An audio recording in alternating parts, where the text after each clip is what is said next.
Now, we've been talking about the temperatures here at Fota today on Pro-Am Day.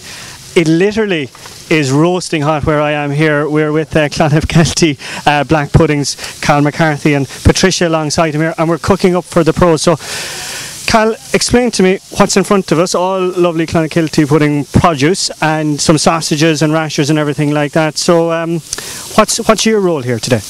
Well, basically, you're right. Sausages, Clonakilty Black Pudding, White Pudding and bacon. As the teams come round, it's our job to refuel them. They're coming down over that hill, they're weak in this heat, so this is what's getting them. You want to see the drives they're putting down the tent on the strength of these. This is the secret to it all. Patricia, I'll just bring you in there because you're actually doing more work than this fella. He's full of yap. Talk to me about, we'll say, the black puddings for, we'll say, some of the European players. Are they wondering what they are? No, actually, they're just taking them and eating them and seem to be enjoying them. So the reaction so far has been very good? The reaction is excellent, yeah. Most of them are trying them. And roughly so far today, how many rolls would you have gone through in a few hours? Over 50, I'd say. I'd say about over 50 rolls, I'd say, yeah. Yeah, they are going down well, and I think they're very happy with being fed halfway around. Okay, naturally, I must say I'm getting quite hungry here now watching all of this on. Cal, very quickly, talk to me about the company. Big moves afoot for Clonakilty Black Pudding? Yeah, lots happening. We're moving to Clonakilty, back to where it all began. That's going to happen probably next September, depending on how things go. So we're looking forward to that. That's a big step for us, but we're confident. And in terms of the Irish market, obviously it's a huge market and well-known produce, but in terms of Europe and America and beyond? The Irish market, we basically are established here and pretty much available in any store that's open.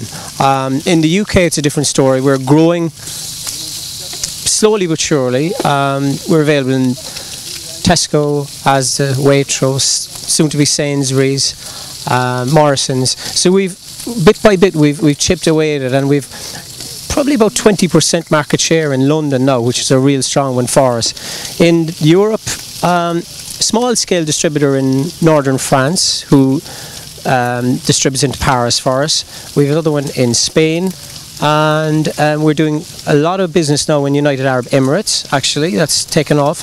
Has to be very, very careful with veterinary certification given the legislation at that side, but we're on top of it all and it's all working really well for us.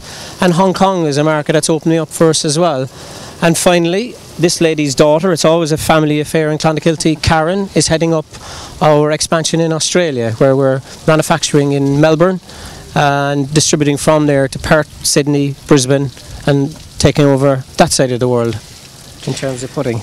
A great man to talk, Cal. Not so good on the cooking. I'm working it out here that Patricia has had about 40 puddings cooked at this stage. One last question. The ideal way to cook a pudding, how long should it be in the pan? About 3 minutes on each side. And that's perfection? With grill or a pan, no oil. 3 minutes each side. Each side, perfect pudding then. And that's it. We'll tuck in and we'll test the theory of just how perfect the pudding is, and we'll be back with more from Fota a little later today.